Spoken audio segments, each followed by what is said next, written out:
Comment devenir un milliardaire? C'est la question à laquelle je vais répondre dans l'épisode d'aujourd'hui. Bonjour, je suis Sébastien Knight, le marketeur français. Et chaque lundi à 19 h, je partage avec vous les lectures de l'entrepreneur libre. C'est-à-dire que je partage avec vous une pépite issue de l'un des 500 livres d'entrepreneuriat, de marketing et de développement professionnel qui ont le plus marqué ma vie d'entrepreneur ces 10 dernières années.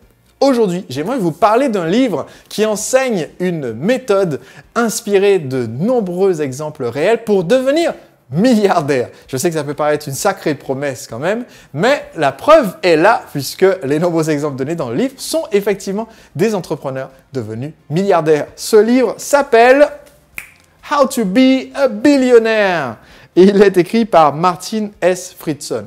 Alors, petite remarque très rapide sur la question justement de quelle est la crédibilité d'un livre sur comment devenir un milliardaire.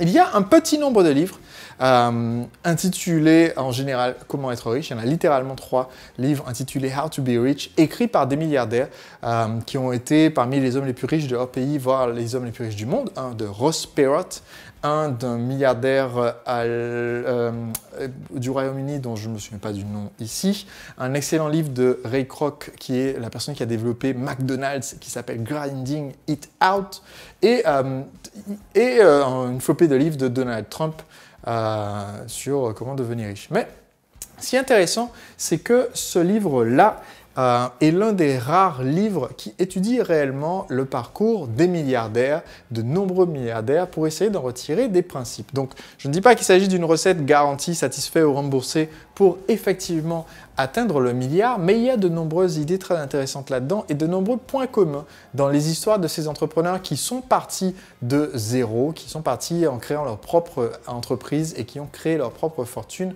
pour, en une génération, figurer parmi les personnes les plus riches du monde. Donc, j'aimerais vous poser une question.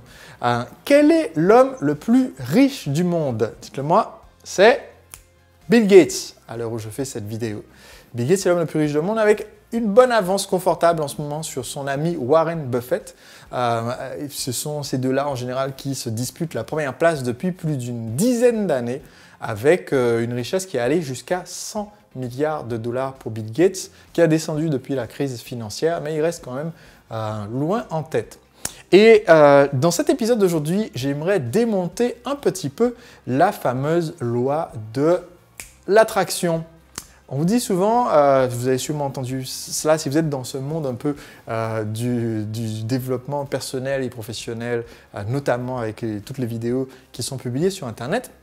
Vous avez sûrement déjà entendu parler de la loi de l'attraction qui veut que nos pensées deviennent réalité et que du coup, si on veut devenir millionnaire, eh bien, déjà millionnaire, eh bien, c'est en ayant d'abord l'esprit millionnaire qu'on devient millionnaire. Et si on veut devenir milliardaire, il faut avoir l'esprit milliardaire et penser qu'on veut devenir milliardaire et faire des affirmations peut-être même dans cette optique pour espérer le devenir un jour.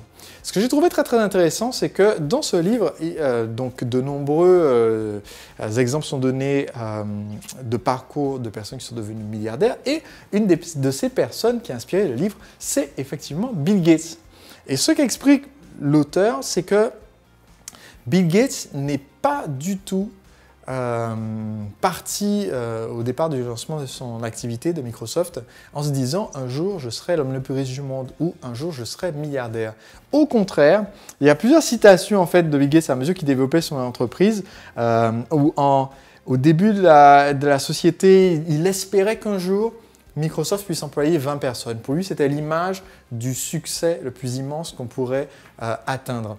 En 1981, son bras droit, Steve Ballmer, lui a proposé de recruter d'un coup 50 programmeurs parce qu'ils avaient besoin de beaucoup d'aide pour continuer de développer leur logiciel. Et Bill Gates a refusé en disant que 50 personnes, ça pouvait causer la banqueroute de la société. Alors, c'est drôle parce que 15 ans plus tard, Microsoft avait 27 000 employés et en recrutait plusieurs dizaines par jour. Mais voilà, au fur et à mesure en fait, de son histoire, c'est assez drôle de voir que Bill Gates, lors d'une interview, insistait que c'était impossible pour une société de software, donc de logiciels, de dépasser 10 millions par an de chiffre d'affaires. Il pensait que c'était juste impossible pour une société dans ce secteur. Et l'année d'après, sa société a fait 16 millions Un peu plus tard, il confiait à une amie que il disait « Je pense que je peux amener cette société à un demi-milliard de chiffre d'affaires annuel. Je pense que je peux y arriver. Ça nécessite un effort incroyable, mais je pense que je peux y arriver. Et après, je ne pense pas que ce soit possible d'aller plus loin. » Et quelques années plus tard, il faisait 14 milliards de chiffre d'affaires annuel. Et en fait, au fur et à mesure de sa progression comme ça, Bill Gates voyait l'étape d'après et ce qu'il était possible en faisant un effort et en étirant et en sortant de la zone de confort pour atteindre l'étape d'après. Mais à aucun moment, il n'est parti avec la vision, voilà, je vais être l'homme le plus riche du monde ou je vais être un milliardaire. Et pour moi, c'est un point important parce que j'ai rencontré de nombreux entrepreneurs, et ça a même été mon cas au début quand j'ai ma mon entreprise, avec des grandes visions et des grandes ambitions. Et le fait, en fait, de se concentrer sur cette grande vision et cette grande intention, on se dit que c'est censé nous tirer vers l'avant. Quelquefois, il se peut que l'écart soit tellement grand qu'en fait, ça nous limite. Pourquoi? Parce que cet écart est tellement grand que ça pousse à prendre des décisions à court terme pour essayer de prendre des raccourcis. Alors que si on se concentre sur exécuter parfaitement l'étape sur laquelle on est actuellement pour pouvoir ensuite aller vers l'étape suivante, c'est ce qui nous permet de poser vraiment les pieds sur un sol ferme au lieu d'essayer de prendre des raccourcis. Donc, ce livre est très très intéressant.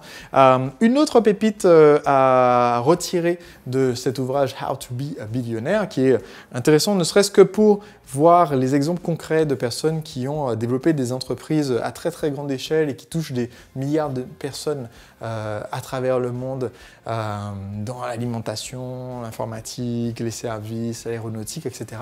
C'est de voir aussi à quel point le développement d'une entreprise à grande échelle repose sur le fait de devenir un bon négociateur. J'ai abordé déjà la négociation dans un précédent épisode puisque je vous ai partagé les secrets d'un grand négociateur qui est Donald Trump. Je vous l'ai partagé dans un précédent épisode dont vous allez retrouver le lien en dessous de cette vidéo et que je vous recommande de regarder après celle-ci si vous êtes intéressé par ce sujet de comment apprendre à bien négocier et arrêter de se faire marcher sur les pieds.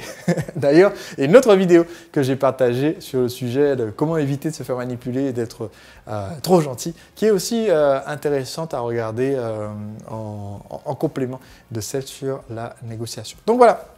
Le livre s'appelle How to be a Billionaire et il est écrit par Martin S. Friedson, une lecture très intéressante. Il n'a pas été traduit en français à l'heure où je vous parle, mais une lecture très intéressante si vous parlez anglais. On se retrouve lundi prochain à 19 h pour une autre lecture de l'entrepreneur libre. Pour recevoir gratuitement la vidéo lundi prochain, tout ce que vous avez à faire, c'est de cliquer sur le bouton ou le lien s'abonner qui apparaît ci-dessous. Ça me permet de vous envoyer gratuitement la prochaine vidéo quand elle sera disponible.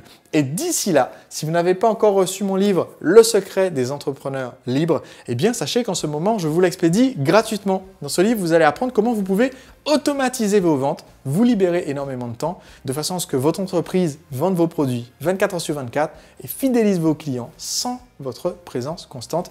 Et bien ce livre best-seller, je vous l'envoie gratuitement. Tout ce que vous avez à faire, c'est de me dire à quelle adresse postale vous voulez le recevoir et vous réglez une petite participation aux frais de port pour que je puisse vous l'expédier par la poste. Et toutes les instructions se trouvent à nouveau ci-dessous. Je vous dis à très vite, on se retrouve lundi prochain pour la prochaine vidéo. Qui explique comment est-ce qu'on peut tirer des leçons, même des désastres les plus affreux qui peuvent nous arriver, et comment on peut faire pour en sorte d'éviter les catastrophes dans notre vie et dans notre entreprise. Ce livre s'intitule